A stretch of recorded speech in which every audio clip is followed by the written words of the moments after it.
The first time I heard the woman crying, it was 2:13 in the morning. I remember the exact time because I was lying awake in my new apartment, staring at the ceiling, wondering if moving to a new city had been the biggest mistake of my life. Outside my window, rain tapped against the glass. The apartment building was old, almost 90 years old, and everything inside it seemed to make a sound. The pipes groaned. The elevator rattled. The wooden floors creaked whenever the temperature changed, but the crying was different. It sounded human. A woman. She was crying somewhere down the hallway, quietly at first, then louder, a soft, broken sob followed by a whisper, "Please."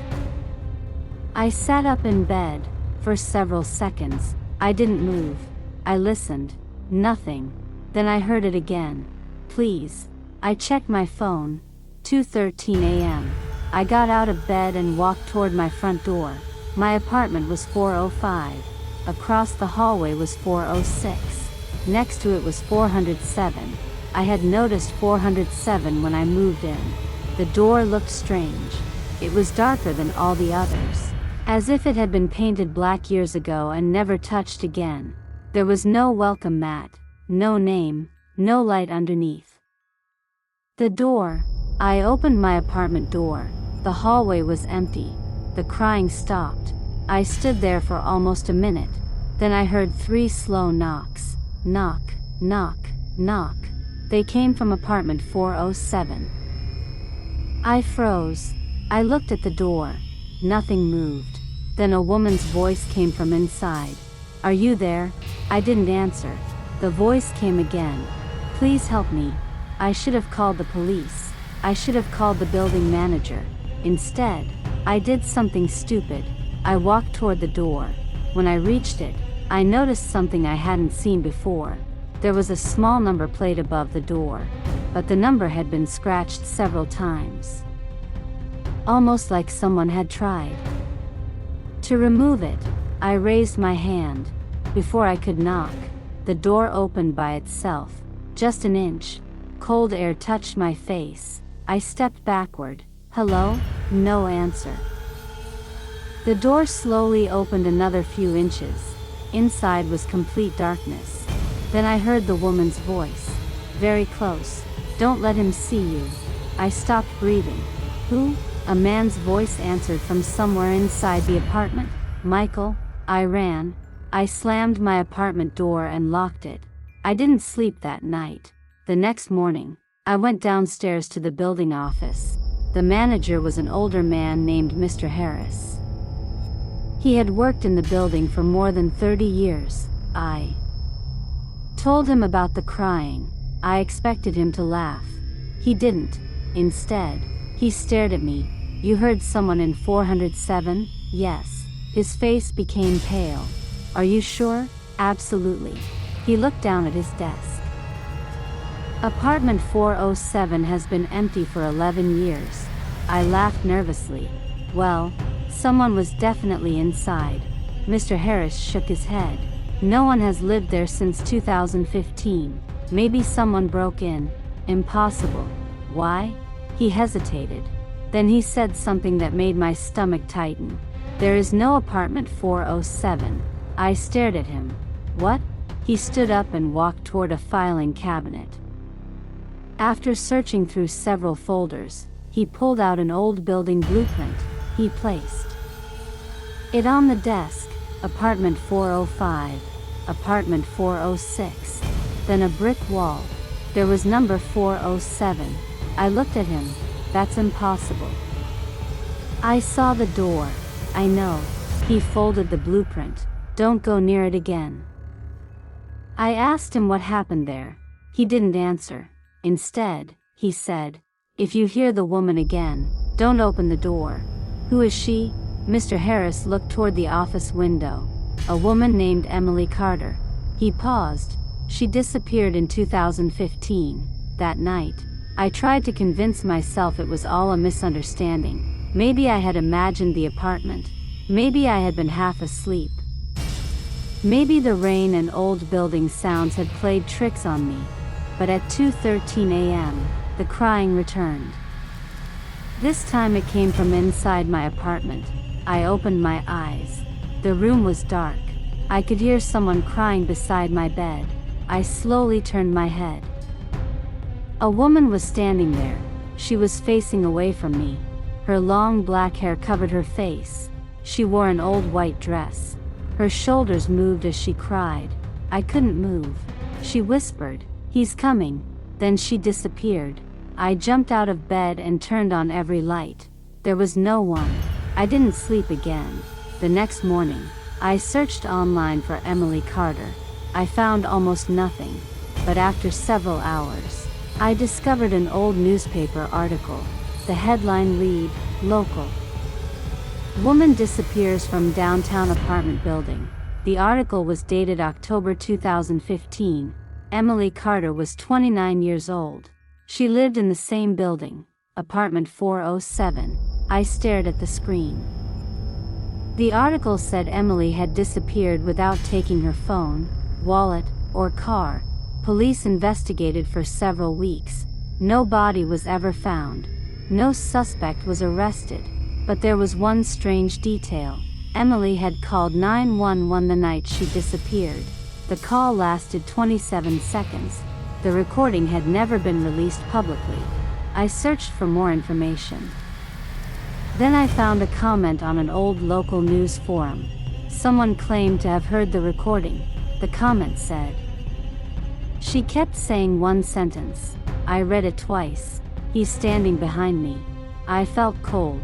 That night, I didn't stay in my apartment. I went to a hotel. The next morning, I returned to the building and confronted Mr. Harris. "I know about Emily." He closed his office door. "You shouldn't have searched for her."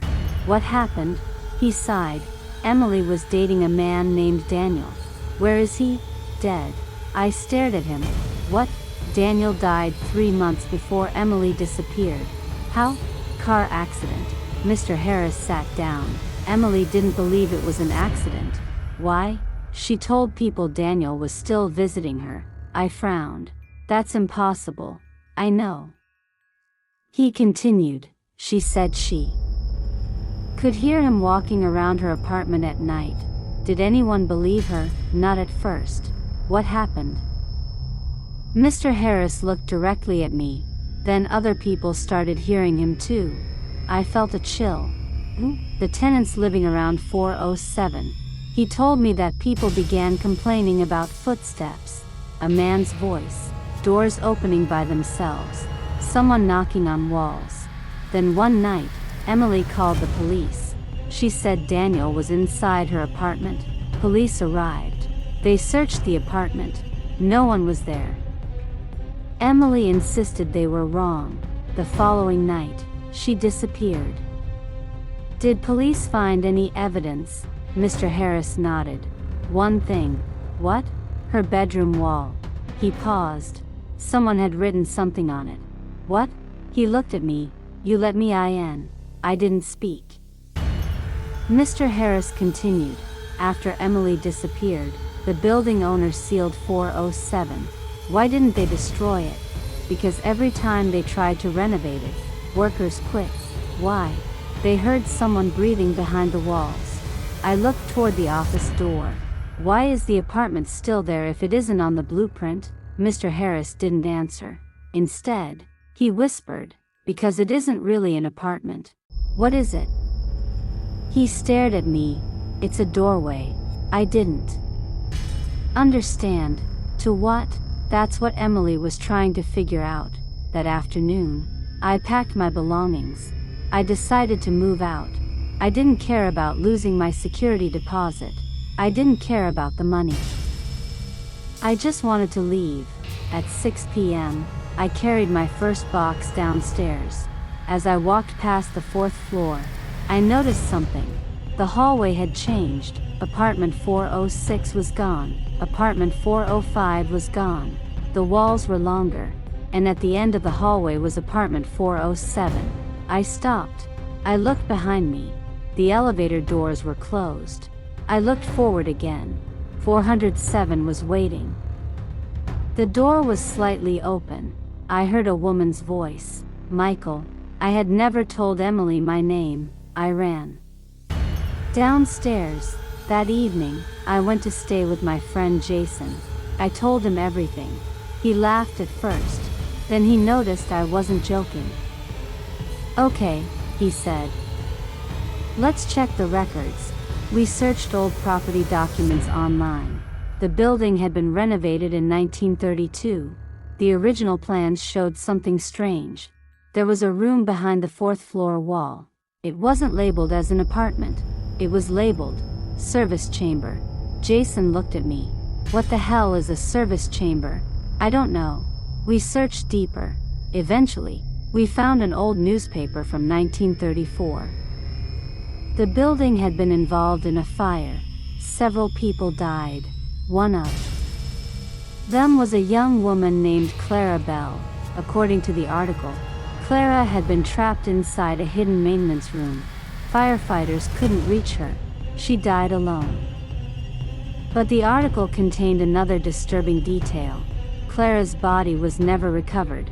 The room was sealed. For decades, nobody talked about it. Until 2015, the year Emily disappeared. Jason looked at me. "You need to stay away from that building." I agree. But I still had one question. Why could I hear Emily? The answer came the following night.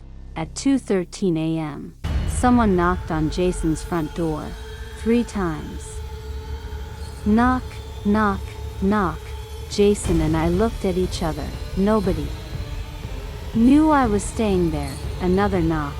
Then a woman's voice. "Michael." Jason whispered, "Don't open it." I didn't.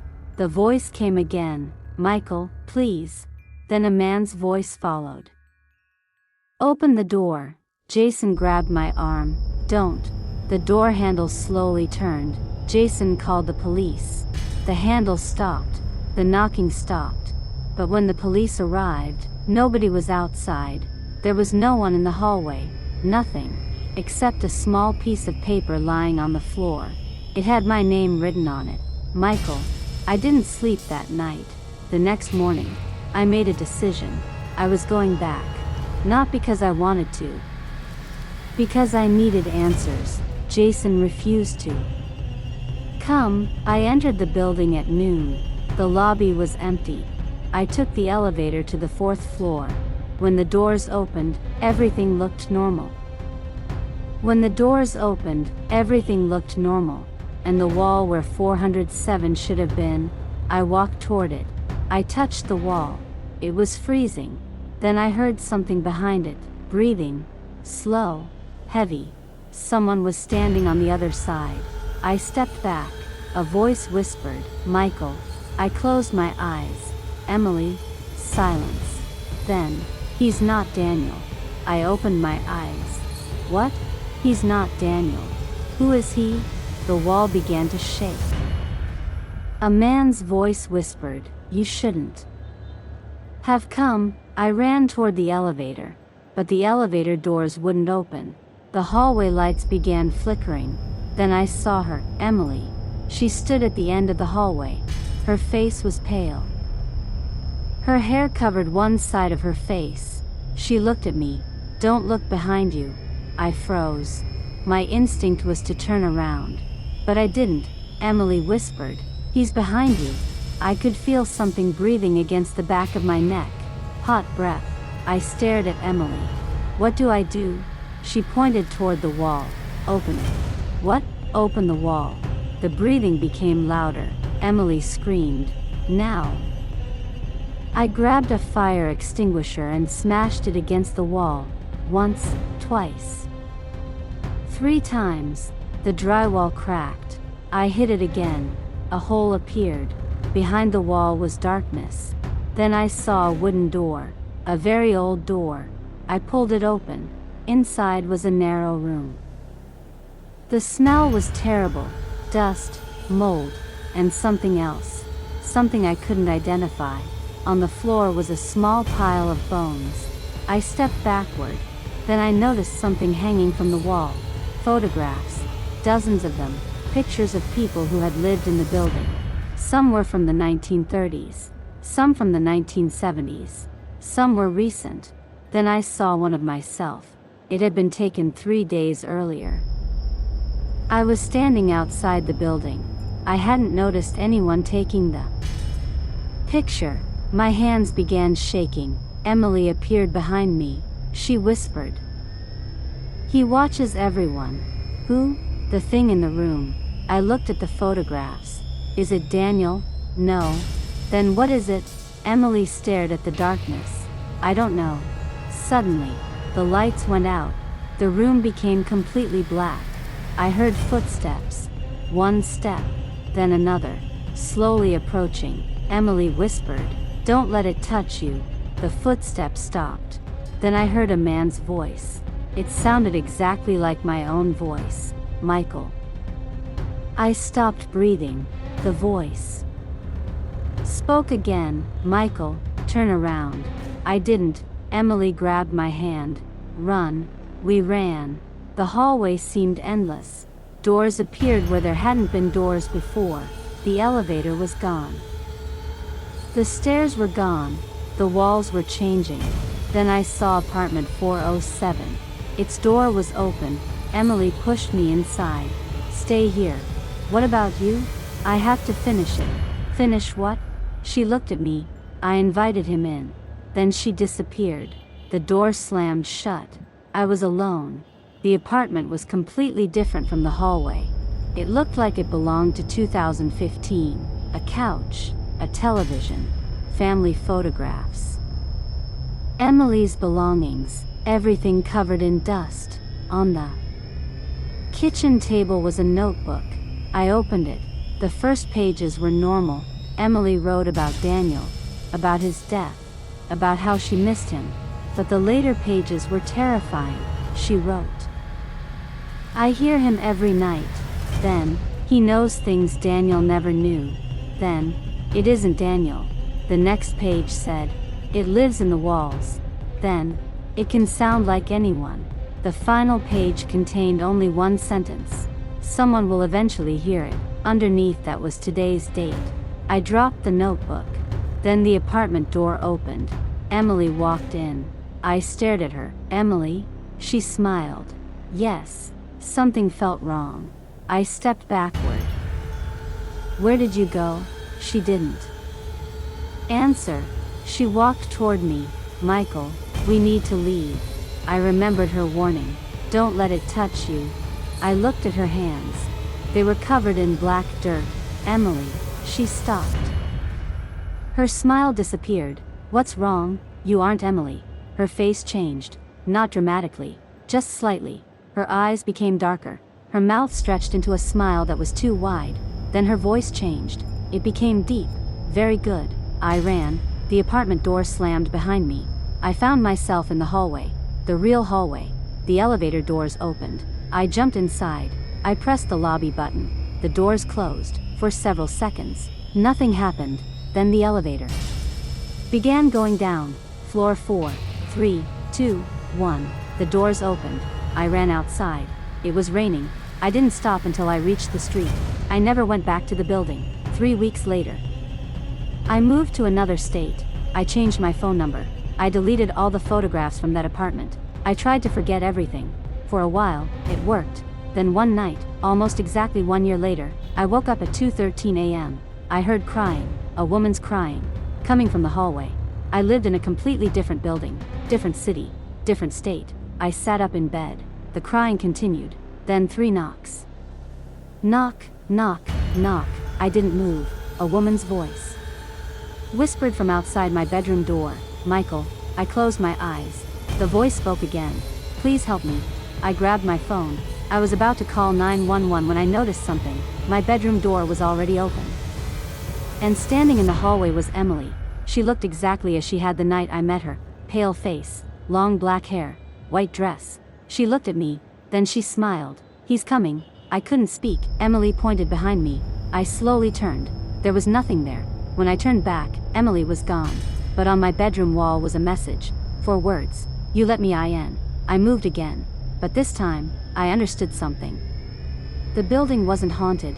The apartment wasn't haunted. Emily wasn't the ghost. The thing behind the wall had never been trapped inside that building. It had been using the building as a way to reach people. And somehow, I had opened the door. Even now, years later, I sometimes hear footsteps outside my apartment. Sometimes I hear a woman crying. Sometimes I hear someone whisper my name. But the worst part is what happened last night. At exactly 2:13 a.m., someone knocked on my bedroom door. 3 times. Knock, knock, knock. I didn't answer. Then I heard my own voice from the other side. Michael, I froze. Are you there? I don't know how long I sat there. Maybe an hour, maybe longer. Eventually, the knocking stopped. I thought it was over. Then my phone vibrated. I looked at the screen. There was a new message. No phone number, no name, just 4 words. I'm inside your wall. I looked toward the wall. For several seconds, nothing happened. Then I heard breathing. Slow, heavy, right behind me. And this time, I didn't turn around.